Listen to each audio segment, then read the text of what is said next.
This is Keith Mitchell here at the Outerhaven Productions, back at PAX East 2020, Day 2, Friday, and it's already busy. But we had a chance to stop by the Magic Legends booth, and we're talking with Adam, the lead designer of the game. Hey, what's up, guys? So, Adam, I'm going to basically put you on the spot here. All right. We had some conversation before that, and I had hands on with the game with both a class I won't say and the red class, the Geomancer class. That's right. So, as I mentioned, I have never played Magic the Gathering. So, would this game appeal to somebody who's never played Magic whatsoever? Yeah, absolutely. I mean, I'd like to think so anyway. You know, it's like the game obviously takes place in the Magic multiverse, right, which is a gigantic IP. It's been around for 20 plus years now, but our game is an action RPG. You know, and so it's like even if you don't know anything about Magic, you're still going to get to explore all these different places and be a planeswalker. If you haven't played Magic before, then planeswalker is somebody who can jump between all these different planes in the multiverse. You can wield the arcane powers of Magic, channel mana from the earth and from the very weave and weft of reality to your will. Right? You summon creatures, you cast sorceries, and then the most important thing is that you build decks of spells and create combos and synergies there. So that's very much part of the card game, and it's very much part of our game as well. But you don't really need to have played the card game to engage with these sorts of things. You know, it's deep, it has a lot of variety, and as you play, you're going to become familiar with a whole bunch of things from the card game that maybe you wouldn't ever have before. So I think it really can go both ways. So this is an action RPG game. So let's talk a little bit about the actual mechanics of the game. So it is a co-op multiple player game, MMO style. And what would you let the fans know about this if they're interested about the game, if they've ever played like a Diablo or a Torchlight? Sure. How similar is that to those type of games? Yeah, I mean, so we're definitely in the action RPG space, but at Cryptic Studios we do online games, we do MMOs, and so we're thinking about Magic Legends very much as like a modern MMO. Your party size is going to be relatively constrained. 3 or 4 players, but there's also going to be big shared social spaces where people can show off their gear, like talk to each other, party up, do a little crafting, use the broker, all this kind of thing. So it's really, we're taking sort of like a blended approach to this kind of thing. Can we expect to see something like an armoury where we can go online and check out other people's gear or their class? Yeah, it sounds like a great idea. Yeah, I think you should put that probably in there. do one of those. Yeah, do something like that, because I don't play World of Warcraft anymore. I mentioned that too, but I always like going online and just checking out other people's class. You're a recovering WoW player, right? 4 years. Yeah. I've been free for 4 years. Okay, I cannot go back. Get your chip. But I will say I have dabbled in Final Fantasy 14, so I think I might be in trouble. Okay, well, it's a gateway, man. You gotta be careful. Yeah, I gotta be careful. So, as I said, I played this game. I played twice now so far, and I really like the synergy that you're going with the deck building aspect. Can you expand on that a little more? How exactly that works for this game into relation to the actual card game itself? Yeah, sure. I'm really glad to hear you say that, by the way. So, in the card game, of course, you're building decks, and then you're drawing cards from a library and casting them onto the table, onto the board, right? And in our game, there's a lot of similarities there. So you're going to have a deck of 12 spells. You're going to select those out of spells that you either start with when you get a new Planeswalker, of which there will be many, or that you've unlocked by playing content of the game, completing missions, that kind of thing.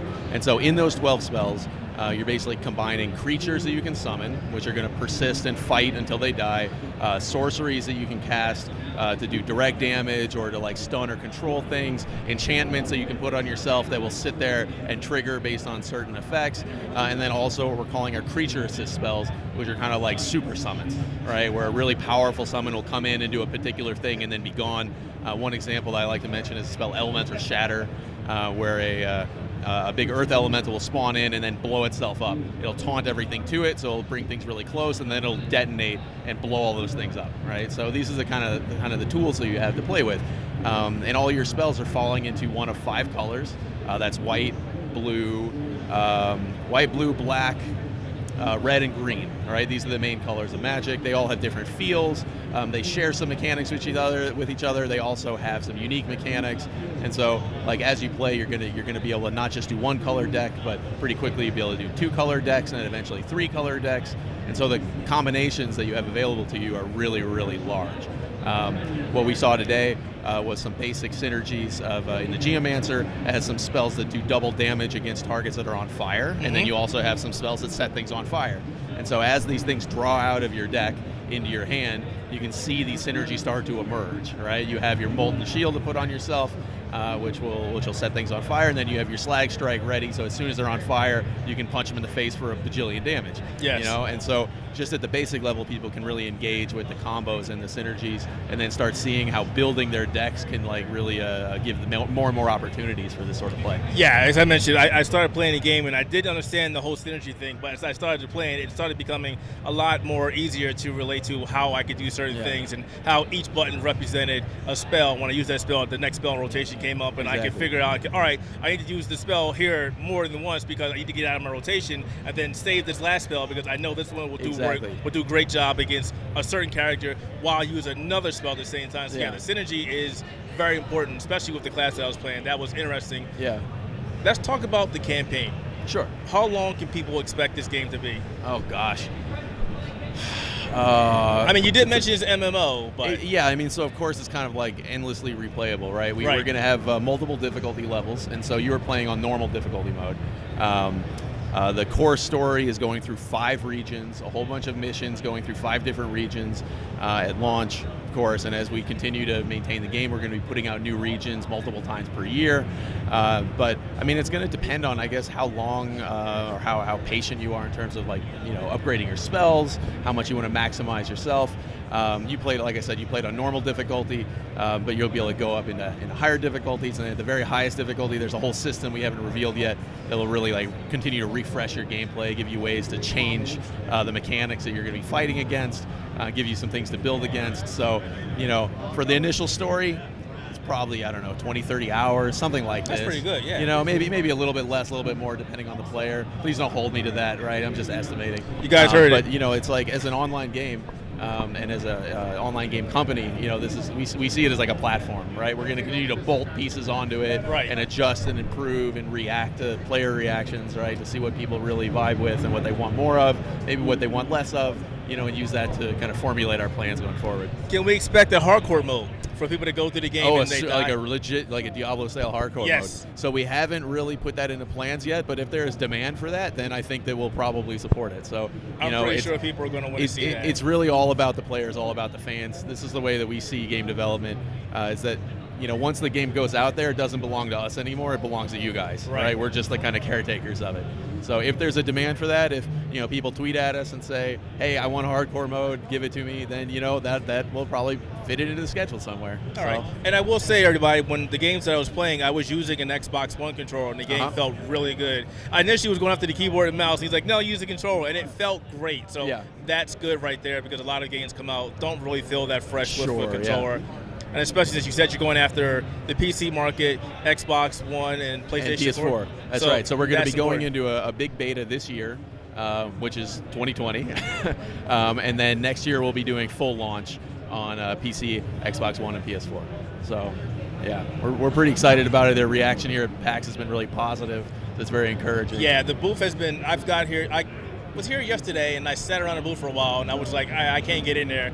There are too many people in there. And even this morning, as I'm finding my way down to the booth to talk to you, it's like, wow, this booth is packed already. Come on, guys. Yeah, it's we've had a lot of people. I think we had like hour-long waits yesterday. You know, we have a lot of stations running. So yeah, the reaction has been really, really good so far. We're really happy about that. Well, that's good to hear. Now we just have to, you know, like finish the game, right, and get it out there, get it into your hands. Like I said, it plays very well. The little bit I played with it is fun. I really enjoyed it. Cool. So you guys are going to have, glad, hopefully you guys are going to have a potential hit there. It's fun. I sure hope really so. Like it. I really like it. We're working hard, so. And I can't wait to try that beta. Do you know what you plan on putting in the beta this year, or under wraps right now? So it'll be 2 of the main regions to start with. Okay. You saw one of them. Mm-hmm. And then we'll have to see how far we expand that before the full release. But we may end up going really wide in the beta, depending on how how ready it is and how the fan reaction is. So we're leaving that a little bit open. Last question. Sure. So as I mentioned, I've never followed Magic, and you're a big Magic fan. You play the game a lot. will this game ease people into the game if they've never touched Magic before, if they've never heard of Magic before, or if they're veterans like yourself? Will this game appeal to them? Yeah, I think it will appeal to both crowds, right? So if you've played Magic a lot, then you're going to recognize a lot of spells, you're going to recognize a lot of characters, right? And I think that's really kind of a thrill sometimes, because people have said for years, why isn't there like a straight up, combat-focused Magic video game? People have been saying that for a while. And so if that's for you an itch that you'd like to scratch, I think that this is going to fit really, really well for you. But on the other hand, if you haven't played before, there's lots of things to learn, there's lots of things to explore, and it's going to be really new and fresh for you, So maybe you've never heard about Dominaria, or Innistrad or any of these really cool places to go adventure and fight and play. But, in our game, the sky's the limit. So there's so many different planes in Magic. It's such a huge IP and such a huge history of world building that it gives us an enormous amount of material to draw from, in order for us to create a really cool game experience, really cool places to explore. So I think it'll really appeal to both crowds. That's cool. The intention anyway. So folks, you heard beta this year. Hopefully the game will be out sometime next year. That's right. Xbox One, PlayStation 4, and also PC. All right, got it. Cool. So Adam, thank you very much, sir, for the interview. Thank you. Appreciate it. I think I'm going to go back in line so I can play this game again. All right. I don't have anything anytime soon, so cool. I like guys, the enthusiasm. Magic Legends, check this out when it comes out later this year in the beta and again next year when it goes full. Thanks again. Great. Bye.